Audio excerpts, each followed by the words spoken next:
नमस्कार दोस्तों, आपका हार्दिक अभिनंदन है बिब्लोफाइल के डिजिटल प्लेटफॉर्म पर। मैं दिनकर राणा हमेशा की तरह आपका स्वागत करता हूं। फिर से एक नया मॉक टेस्ट सॉल्यूशन लेकर आया हूं। आइए देखते हैं।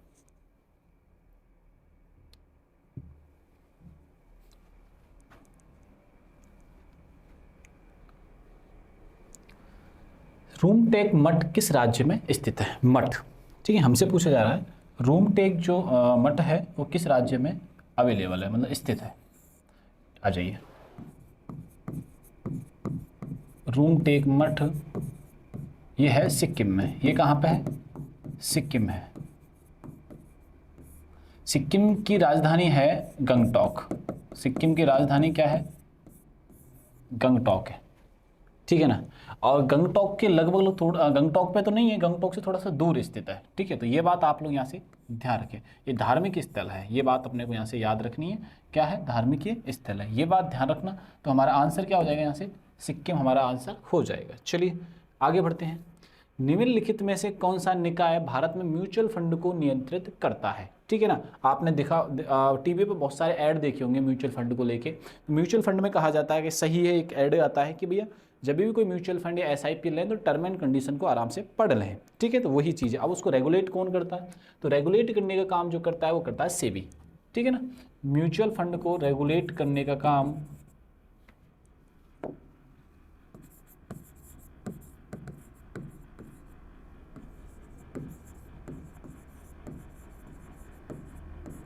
म्यूचुअल फंड को रेगुलेट करने का काम कौन करता है? सेबी करता है। ये बात आप लोग यहाँ से ध्यान रखना। अभी हमने बोला था आपको कौन करता है? सेबी करता है। बात समझ में आई इतनी सी। और सेबी किस एक्ट कब आया था? 1992 में। ये बात आप लोग यहाँ से ध्यान में याद रखिए, ठीक है। नाबार्ड क्या है? नाबार्ड एक कृषि बैंक है, कृषि रूरल बैंक है, ठीक है ना। कृषि ग्रामीण बैंक है ये। इसकी स्थापना 1982 में हुई थी, ये बात भी ध्यान रखना। अब आ जाइए आरबीआई, ठीक है ना। आरबीआई की स्थापना कब होती है? आरबीआई की स्थापना होती है 1 अप्रैल 1935 को। इसका हेडक्वार्टर जो चेंज किया जाता है वो किया जाता है 1937 में। हेडक्वार्टर कब चेंज किया जाता है? 1937 में इसका हेडक्वार्टर चेंज किया। किसका? आरबीआई की हम बात कर रहे हैं। कहाँ से कहाँ किया जाता है? तो कोलकाता से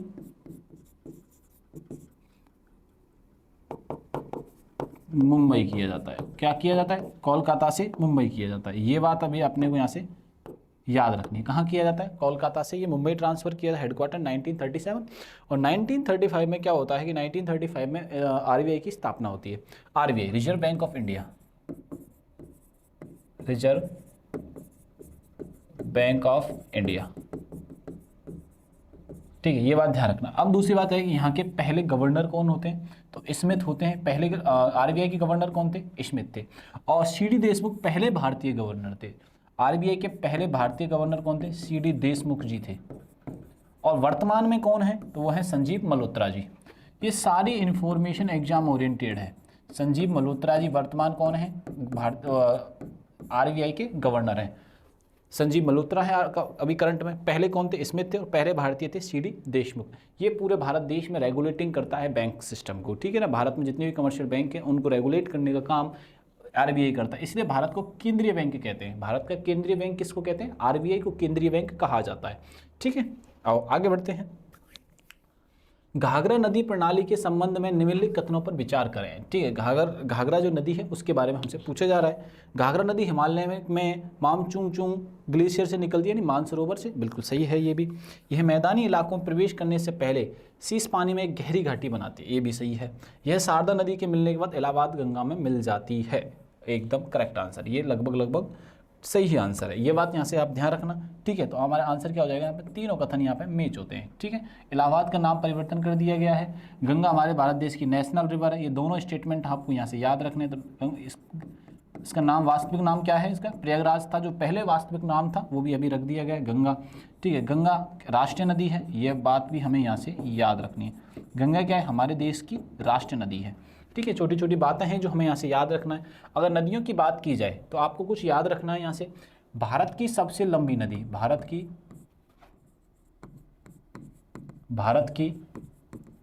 सबसे लंबी नदी वो कौन सी है? वो है गंगा, कौन सी है बच्चों?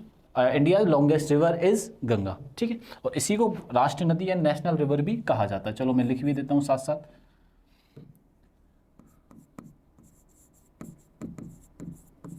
National river. ये बात भी अपने को यहां से याद रखना, नेशनल रिवर, ठीक है ना। आगे बढ़ते हैं। विश्व की अगर आपसे पूछ ले कोई, भाई ये बताओ कि विश्व की सबसे लॉन्गेस्ट रिवर कौन सी है? विश्व की सबसे लंबी नदी, विश्व की सबसे लंबी नदी कौन सी है? तो विश्व की सबसे लंबी नदी है नील नदी, नाइल जिसको बोलते हैं। इसको क्या बोलते हैं? नाइल नदी बोलते हैं। अगर आपसे पूछ ले कि बड़ी सबसे बताओ भैया, तो बड़ी में अलग आंसर आता है। तो बड़ी में सबसे विश्व की सबसे बड़ी नदी, वर्ल्ड लार्जेस्ट रिवर, ये वर्ल्ड लॉन्गेस्ट रिवर है, लॉन्गेस्ट है, वर्ल्ड लॉन्गेस्ट रिवर है। हम जो बात कर रहे हैं अभी विश्व की सबसे बड़ी नदी, लार्जेस्ट की बात करते हैं। विश्व की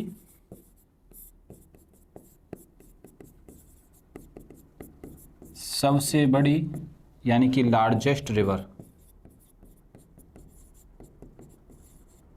ठीक है ना। विश्व की सबसे बड़ी लार्जेस्ट या रिवर कौन सी बड़ी यानी कि लार्जेस्ट कौन सी है? वो है अमेजोन, ठीक है। अमेजोन के जंगल बहुत फेमस हैं, तो ये बात ध्यान रखना। अमेजोन के जंगलों को क्या कहा जाता है?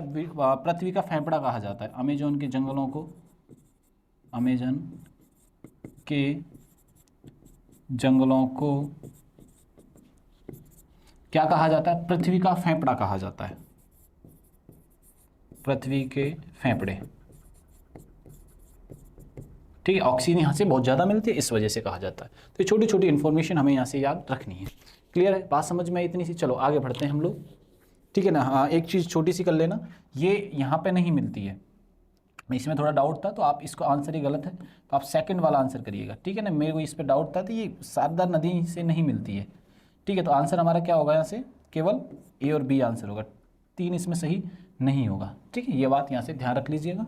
चलो इसको मैं सही कर देता हूँ यहीं की नहीं, तो आंसर इज बी हो जाएगा, ठीक है। आगे बढ़ते हैं, चलिए।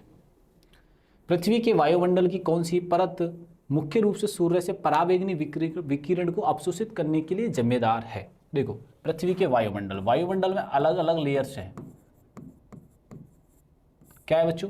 वायुमंडल में क्या है? अलग अलग लेयर्स फैली हुई हैं, ठीक है ना। अब ये बात ध्यान रखने वाली बात है, अलग अलग लेयर है तो उनको अलग अलग चीज़ें से देखा जाता है, ठीक है। आइए, वायुमंडल में अलग अलग लेयर हैं, जैसे कि मैं बोलूँ सबसे पहले एक्सोस्फीयर यानी कि बहिर्मंडल होती है। सबसे पहले कौन सी होती है? बहिर्मंडल होती है, सबसे बाहर की होती है, ठीक है ना। हमसे पूछा जा रहा है सूर्य से पराबैंगनी विकिरण को अवशोषित करने वाली है स्ट्रेटोस्फीयर, सूर्य से विकिरण,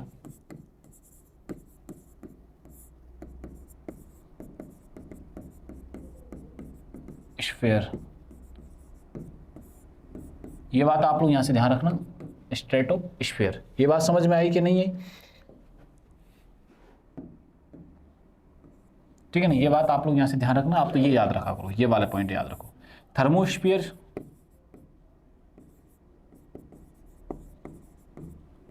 और मीसोस्फीयर क्या होता है? बीच में होता है। मीसोस्फीयर क्या होता है? बीच में होता है। इसको हम मध्य मंडल भी बोलते हैं। क्या बोलते हैं इसको? क्या बोलते हैं हम लोग? मध्य मंडल भी बोलते हैं, ठीक है। और सोममंडल क्या होता है? पृथ्वी पे जो सबसे पहली परत होती है ना, यहाँ पे, इसको हम ट्रोपोस्फीयर बोलते हैं या सोममंडल बोलते हैं। इसको क्या बोलते हैं? सोममंडल बोला जाता है। क्लियर हुई ना बात? तो ये सारी बातें आप लोग यहाँ से ध्यान में रखें, अपना आंसर स्ट्रेटोस्फीयर हो जाएगा। बात समझ में आई? उसका ये बात फिर अगेन मैं रिवाइज कर रहा हूँ, ये बात ध्यान रखना। इसका सेकंड है, ये वाला रॉन्ग है, यहाँ पे ये नहीं जाती, क्योंकि इसका तो घाघरा का यहाँ से कोई लेना देना ही नहीं है। आइए आगे बढ़ते हैं। 1901 से 2011 तक भारत की ग्रामीण और शहरी जनसंख्या प्रवृत्तियों के संबंध में निम्नलिखित में से कथन कौन सा सही है? 1901 से 1911 के मध्य हमें बताना है। 1911 से लेके 1901 से लेके 2011 के मध्य चीज़ें हमें बतानी, भारत और ग्रामीण शहरी जनसंख्या प्रवृत्तियों के संबंध में, ठीक है। सेंसस से रिलेटेड हमें डाटा देखना है। ग्रामीण जनसंख्या में निरपेक्ष संख्या में लगातार वृद्धि हुई है, ठीक है। The rural population has consistently increase the absolute numbers, बिल्कुल सही बात है। कुल जनसंख्या में ग्रामीण जनसंख्या का प्रतिशत हिस्सा लगातार कम हुआ है। हाँ, लोगों का ज़्यादातर जो रुझान हुआ है 1901 के बाद, 1901 क्या अपन 18 जब से लोगों ने जानना स्टार्ट किया है, शहरों की इंपॉर्टेंस जब पता लगी है, तो लगातार लोग गाँव से शहरों की तरफ रुख करते लगातार चले जा रहे हैं। आज भी अगर मैं छोटा डाटा लेते हैं अपन 2001 के बाद देखते हैं, 2011 के बाद देखते हैं, तो लोग गाँव से जो पलायन करते हैं वो शहरों की तरफ कर रहे हैं, क्योंकि वहाँ सुविधाएं और रोजगार दोनों साथ साथ मिल जाते हैं। ठीक है ना। तो स्वास्थ्य की वहाँ पे आप हेल्थ की व्यवस्था यानी hospital, schools, administration system, railway station, transport जो चीज़ें आती हैं वो सभी की व्यवस्था बढ़िया होती है। शहरी जनसंख्या पहली बार 1981 में 100 मिलियन से अधिक हुई थी। ठीक है ना। 1981 में 100 मिलियन। ठीक है। तो हाँ, ये बात भी सत्य है, बिल्कुल हो गई थी, ये बात भी ध्यान रखना। ठीक है, ये सारे कथन अपने सही हैं। ठीक है ना, ये बात यहाँ से ध्यान रखने वाली बात है। हीराकुंड, हाँ मैं एक सेंसस के बारे में थोड़ा सा बता देता हूँ। सेंसस के बारे में जानकारी हमें रखनी है, जनगणना के बारे में। भारत में जो जनगणना प्रारंभ हो चुकी है, ठीक है, भारत में जनगणना 2026-27 की प्रारंभ हो चुकी है। जनगणना 2026 स्टार्ट हो चुकी है, ये बात आप लोग यहाँ से ध्यान रखना। भारत में जो आखिरी बार जनगणना हुई थी वो 2011 में हुई थी। आखिरी बार जनगणना भारत में कब हुई थी? तो वो हुई थी 2011 में। जो सेंसस का अध्ययन होता है, जो जनगणना का अध्ययन होता है, उसको क्या बोलते हैं वो भी देख लेते हैं। ठीक है ना। जनगणना का अध्ययन जो होता है, study of census, study of census. ठीक है ना। जनगणना का अध्ययन, हिंदी भी लिख देते हैं अपन, जनगणना का अध्ययन, जनगणना का अध्ययन क्या कहलाता है? तो ये कहलाता है डेमोग्राफी। क्या कहलाता है? डेमोग्राफी कहलाता है।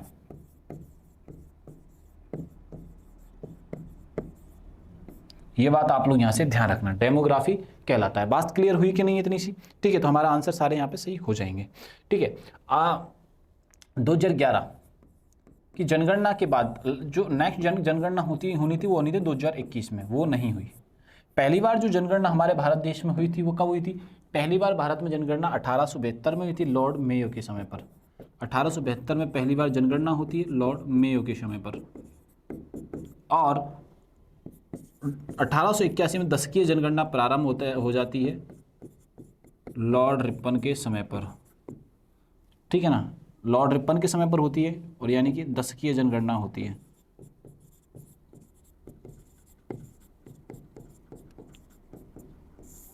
ये बात भी अपने को यहां से याद रखनी है। चलो आगे बढ़ते हैं। हीराकुंड बांध के लिए मुख्य जल स्रोत कौन सी नदी है? हीराकुंड का जो बांध है वो जल स्रोत कौन सा है, ये हमसे पूछा जा रहा है। ठीक है ना, तो वो है महानदी। कौन सा है? महानदी है, ये बात ध्यान रखना। देखो पिछले कुछ एग्जाम्स को हम देखते हैं, एसएससी ने कुछ टारगेट किया है, टॉपिक टारगेट किया है या सब्जेक्ट टारगेट किया है, हम उसी के अकॉर्डिंग एग्जाम पेपर को डिजाइन करने का प्रयास करने कि आपको इश्यू नहीं है। अगर किसी से पर्टिकुलर डांस से आ रहा है तो पर्टिकुलर डांस के क्वेश्चन पूछे गए हैं, अगर इकोनॉमिक्स के क्वेश्चन आ रहे हैं तो सब्जेक्ट को टारगेट किया गया है, तो उसको मद्देनजर रखते हुए ये सारी चीज़ें सेम हो रही हैं। तो रिवर कौन सी है? महानदी। ठीक है, ये बात ध्यान रखिएगा। बाबर, जहां बाबर को दफनाया गया वो कहाँ स्थित है? देखो पहले जो बाबर को दफनाया जाता है वो दफनाया जाता है आगरा के अंदर। बाबर भारत देश में कब आया था? तो बाबर आया था 1526 में। बाबर भारत में कब आता है? 1500 युद्ध करता है ये, तो यहाँ पे आगे एक बार मैं बता देता हूँ। 1526 में एक युद्ध लड़ता है जिसको बोलते हैं पानीपत का फर्स्ट बैटल। उसके बाद पानीपत फर्स्ट। 1527 में खानवा लड़ता है। ठीक है। 1528 में चंदेरी। फिर उसके बाद 1529 घाघरा। चारों युद्धों में बाबर जीतता है। चारों में कौन जीतता है? बाबर जीतता है। ये बात आप लोग यहां से ध्यान रख लें। पानीपत रहा हो, खानवा रहा हो, चंदेरी रहा हो, घाघरा रहा हो। ठीक है। पानीपत का सेकंड बैटल 1556 में होता है और एक होता है 1761 में। ये अलग अलग टाइम एरा हैं। ठीक है। तो बाबर को जो दफनाया जाता है 1530 में, बाबर को आगरा में दफनाया गया था। कहाँ पे दफनाया गया था? आगरा में। लेकिन बाद में कहाँ ले जाया गया? इसे काबुल ले जाया गया। फिर बाद में इसकी अस्थियों को कहाँ ले जाया गया? काबुल में इसको बाद में ले जाया गया। ये बात आप लोग यहाँ से ध्यान में रखिए। बात समझ में आई कि नहीं आई? बाद में कहाँ ले जाया जाता है इसको? तो बाद में जो ले जाया जाता है वो ले जाया जाता है काबुल के अंदर। ये आसान बात है, समझ में आ गई। चलिए आगे बढ़ते हैं, ठीक है। एक्चुअली में नींव मुगल सल्तनत की नींव, मुगल सल्तनत की नींव किसने रखी थी? तो मुगल सल्तनत की नींव जो रखता है वो कौन रखता है?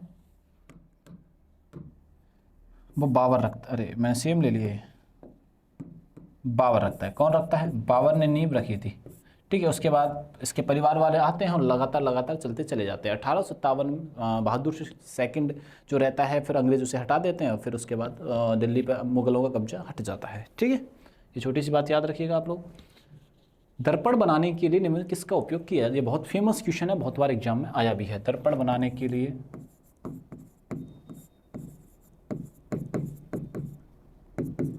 सिल्वर नाइट्रेट,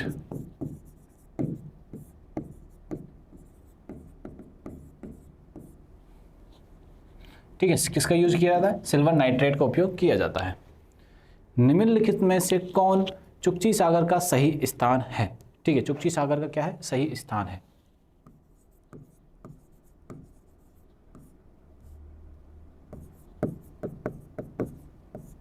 चुकची सागर का सही कौन सा है? ये बात आप लोग यहां से ध्यान में रखना। तो वो है अटलांटिक, आर्कटिक, सॉरी, कौन सा है? आर्कटिक महासागर है। कौन सा है? आर्कटिक महासागर है। ये बात आप लोग यहाँ से ध्यान रखना, बहुत इंपॉर्टेंट बात है ये, ठीक है। इनको गड़बड़ मत कर देना भैया, पता लगे आप गड़बड़ कर रहे हो, ठीक है। आओ, निम्नलिखित में से कौन भारत में राष्ट्रीय एकता परिषद का प्रमुख होता है? भारत में राष्ट्रीय एकता परिषद, राष्ट्रीय एकता परिषद, भारत में जो राष्ट्रीय एकता परिषद का अध्यक्ष होता है वो भारत के प्रधानमंत्री होते हैं। कौन होते हैं? भारत के प्रधानमंत्री होते हैं। और भारत के प्रधानमंत्री कौन है? नरेंद्र मोदी जी हैं। ये बात आप लोग यहाँ से ध्यान में रखिएगा। चलो आगे बढ़ते हैं। कॉफ़ी की एक प्रजाति जिसे कैफीन मुक्त कॉफिया या चारी आरियाना कहा जाता है, निम्नलिखित किस कॉफी या चारियाना उगाया जाता है? तो ये उगाया जाता है कैमरून में। कहाँ उगाया जाता है? कैफीन युक्त, सॉरी कैफीन मुक्त, युक्त नहीं है, मुक्त है ये, कैफीन मुक्त। कहाँ उगाया जाता है? तो ये उगाया जाता है अपने कैमरून में। ये बात भी अपने को यहाँ से याद रखनी, कहाँ उगाया जाता है? कैमरून में उगाया जाता है। हाँ, इसमें दो ऑप्शन गायब हैं, उनको देख लेंगे कोई ना। वखन कॉरिडोर निम्नलिखित में से दो पड़ोसियों के बीच भूमि एक लिंक है, ठीक है ना, वखन। ये बात ध्यान रखना, वाखन भी बोल देते हैं कई लोगों से, वाखन अंग्रेजी के अकॉर्डिंग कर लेते हैं, कोई फर्क नहीं पड़ेगा इससे, ठीक है। तो ये है अफगानिस्तान और चाइना के मध्य। ये किसके मध्य है? अफगानिस्तान और चाइना के मध्य है। अफगानिस्तान भारत का पड़ोसी राज्य, नेबर कंट्री है, और चाइना भी नेबर कंट्री है। यहाँ पे अभी अफगानिस्तान के अंदर किसका शासन चलता है? तालिबान का चलता है। किसका शासन चलता है? अफगानिस्तान। अफगानिस्तान से जो इसकी लाइन लगती है भारत की, वो लगती है डूरंड लाइन। कौन सी लाइन लगती है अभी भारत से? डूरंड लाइन यहाँ से लगती है, ठीक है। ये बात ध्यान रखना। यहाँ की राजधानी क्या है? तो राजधानी है काबुल। अफगानिस्तान की राजधानी क्या है? काबुल है। ये बात आप लोग यहाँ से ध्यान में रखिएगा। चलें आगे आपका, चलिए आगे बढ़ते हैं। चाइना, चाइना से मैकमोहन रेखा से साझा की जाती है। चाइना से कौन सी रेखा साझा की जाती है? तो चाइना से की जाती है मैकमोहन रेखा। चाइना से कौन सी की जाती है? मैकमोहन रेखा की जाती है। आओ, मैकमोहन रेखा होती है चाइना। चाइना की राजधानी क्या है? बीजिंग। चाइना की राजधानी क्या है? बीजिंग। और शी जिनपिंग यहाँ के राष्ट्रपति हैं, ठीक है ना। ये बात आप लोग यहाँ से ध्यान रखना, ठीक है। दोनों के दोनों पड़ोसी देश हैं भारत के। किलिमिंजारो पर्वत किस देश में स्थित है? किलिमिंजारो ये बहुत इंपॉर्टेंट पर्वत है और आपने नाम सुना भी होगा इस किलिमिंजारो का।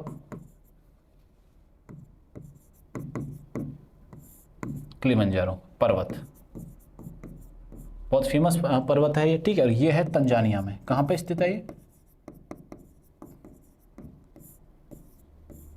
तंजानिया में ये स्थित है। ये बात आप लोग यहाँ से ध्यान में रखिएगा।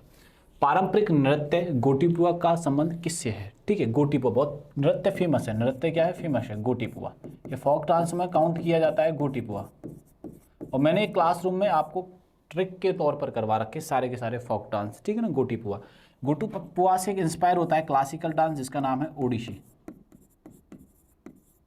ठीक है, राज्य कौन सा है? ओडिशा। अब नाम तो समझ ही गए होंगे आप, ओडिशा में किससे संबंधित है? ओडिशा से ये संबंधित है। ये बात समझ में आई कि नहीं आई? बात समझ में आ गई इतनी सी, ठीक है ना। सॉरी, ओडिसी की बात करें तो इसके बहुत फेमस व्यक्ति हैं केलुचरण महापात्रा जी। इसके एक बहुत फेमस व्यक्ति हैं केलुचरण महापात्रा, इससे संबंधित रखते हैं।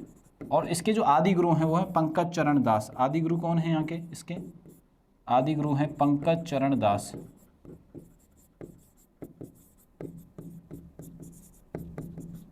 आदि गुरु कौन है? पंकज चरण दास जी हैं। ये बात आप लोग यहाँ से ध्यान में रखिएगा, छोटी सी बात है, ठीक है। तो संबंध किससे रखते हैं? ओडिशा से ये रखते हैं।